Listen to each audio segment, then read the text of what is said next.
Assalomu alaykum. Putin yollama askarlarni himoya qiluvchi yangi qonunni imzoladi.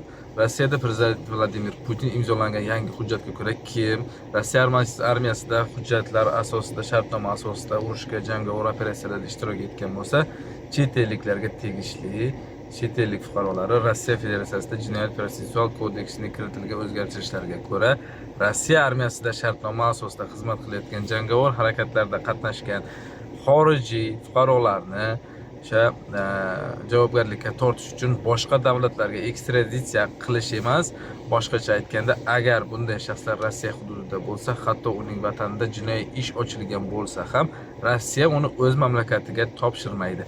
Qonunlar o'rtasidagi ziddiyat muammo shundayki, Markaziy Osiyoning ko'plab mamlakatlarida, O'zbekiston, Tojikistonda ham chet elda jinoyat hisoblanadi. Ya'ni boshqa davlatga borib, o'sha urushdagi qatnashsa yoki jangovar harakatlarda qatnashsa.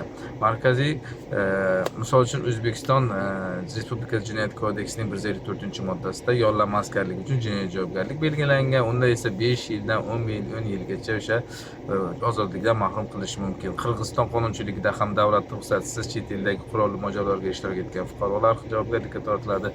Tojikistonda ham, Qozog'istonda ham yollama askarlik xorijiy davlatlarda ishtirok etish jinoyat hisoblanadi. Demak, Markaziy Osiyo mamlakatlari qonunlariga ko'ra bunday holatlar fuqarolar jinoiy javobgarlikka tortilishi kerak. Biroq Rossiyaning yangi qonuniga ko'ra bunday shaxslarni o'sha chet el shaxslarni davlatlarga ekstraditsiya qilishni taqiqlaydi. Natijada huquqiy ziddiyat yuzaga kelib chiqishi, davlat fuqaroni jinoyatchi deb hisoblasa-da, Rossiya uni jazolash uchun ekstraditsiya qilishdan bosh tortishi mumkin. Ya'ni o'sha Interpol orqali odamlar kelib o'zi Rossiyadan, chet ellardan kelib olib ketadi-ku, jinoyatchilar O'zbekistondan qochib ketganda, misol uchun.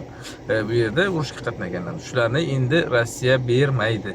Bu esa Markaziy Osiyo davlatlarining o'z fuqarolariga nisbatan milliy qonunlarni qo'llash imkoniyatini cheklab qo'yadi. Turli tadqiqot loyihalari va ochiq manbalar ma'lumotlariga ko'ra, Markaziy Osiyo mamlakatlarida minglab odamlar Rossiya tomonidan jang qilmoqda. Jumladan O'zbekistonda 3000 ga yaqin, Tojikistondan 3000 dan ko'p, Qirg'iziston, Qozog'istondan ham anchagina 200 nafarga yaqin deyilgan, anchagina kam ekan. 2025-yilga kelib, turli hisob-kitoblarga ko'ra mintaqa mamlakatlar fuqarolari orasida halok bo'lganlar va bedarak yo'qolganlar soni 500 nafardan oshgan emish. Markaziy Osiyodan 6000 dan ortiq Rossiya tomonidan jang qilayotganligi ko'rsatiladi. Halok bo'lganlar orasida yosh yigitlardan tortib keksa erkaklargacha turli yoshdagi odamlar bor. Va ba'zan odamlar pul, hujjatlar va imtiyozlarni va'da qilinib ishga o'rishga ketyapti. Ayrim hollarda turli bosimlar, usullar qo'llanganligi yo bo'lmasa marhali jinoyatlar qilib qamoqda jazo ijro etishni o'rniga urushni tanlaganlari ham bor.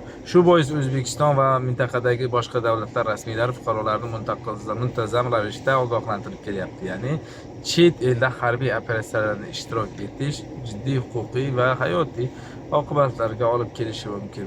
Shu narsalarni cheklab o'tgan holda o'sha O'rta Osiyoda ko'proq aytadigan bo'lsak, fuqarolar Rossiya tomonidan agar urushsa va O'zbekiston buni bilib qolib qaytarib O'zbekiston o'z vataniga olib ketmoqchi bo'lsa, buni Rossiya endi bermaydi ekan.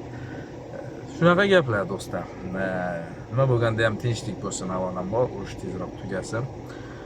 Sog' bo'linglar, salomat bo'linglar. Yana yangiliklar bo'lsa albatta aytib o'tamiz.